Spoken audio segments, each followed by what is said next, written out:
This might be a rant, so let's just call it that. Like the past tense of all past tense, our ancestors ran like they was trying to escape history, let alone the perils of slavery. And we still ranting through our history because for some it just began with slavery. Maybe we just slaves in a system designed to educate us to our own detriment. But there's a bigger picture if you factor in other elements. For instance, on one hand, Black Lives Matter is called a radical racial hate group, despite there being any proof from the fact that 93% of the protests have been peaceful and the ones that weren't were most often instigated by non-affiliated agitants.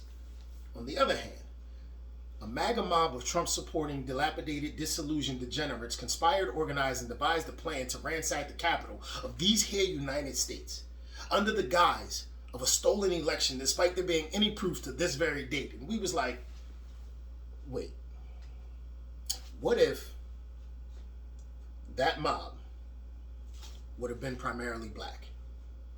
But we already knew the answer to that.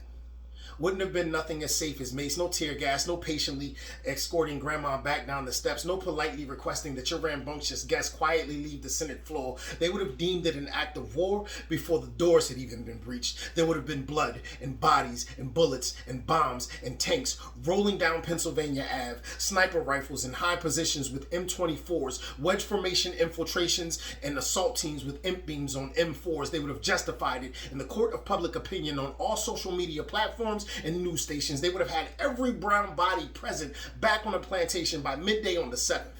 And the only thing similar at both attempted coups would have been a noose. Multiply the body count, add up all the people arrested, summarize the charges. That evil ain't even close to being equal. They let those people leave freely. I mean, why do you think they never believe the numbers when it comes to racial disparities surveyed in black and brown communities? But let it be their favorite black or brown athlete, then it's check the stat sheet. But you understand me. It's just like one night in Miami. You all know what I'm talking about. You know we proud you represent where we from, but well, we don't let niggas come in the house. But I digress. You'd be hard pressed to find some semblance of truth in this day and time. Spend 11 months telling lies about your history, then get upset in the 1 month I get to tell the truth about mine. They want our kids to learn about Rome, but don't want to teach them about our home unless it entails some sort of genocide, yet fail to emphasize those tribes would have never been enemies if the British and Belgians wouldn't have had them colonized. They don't talk about anything before 1619 and fail to mention anything between 1865 and 1949 because the approved narrative goes something like this.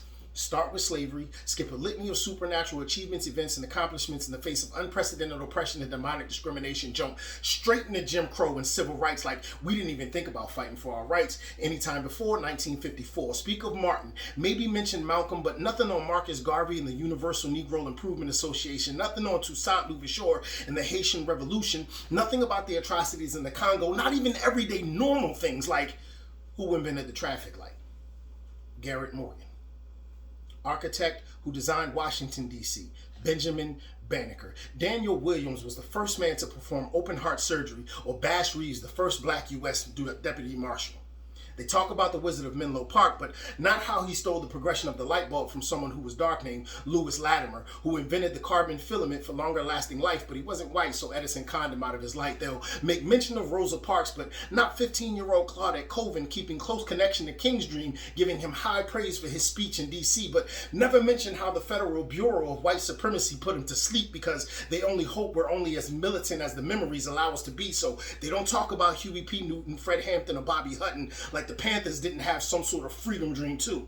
They talk about how Harriet Tubman was a runaway slave, but never opened their mouth about how she paved the way for your Union to defeat the South, or Robert Smalls, who commandeered a Confederate supply ship then went on to sit in the House of Representatives. They don't talk about Reconstruction, the Three-Fifths Compromise, or race riots, how they burned our homes, terrorized our cities in fits of jealousy and rage. Speak of Augusta, speak of Charleston, Chester, Chicago, D.C., Elaine, East St. Louis, Houston, Knoxville, Knoxville, Millen, New York, Omaha, Tulsa, and Winston-Salem. Tell them that was just a 4-year span, and there were so many more like Beaumont, Columbia, Detroit, Harlem, Peekskill, Rosewood, and that's just to name a few. I mean, if you're going to tell it, then tell it all. Just make sure you tell the truth. Tell them how you erected statues of Confederate generals, integrated and flew the symbols associated with the enemy's flag over your state capitals, and proudly called that despicable display of treason your heritage. The same flag they walked through the Capitol Rotunda on January 6th, proof the mentality of the Confederacy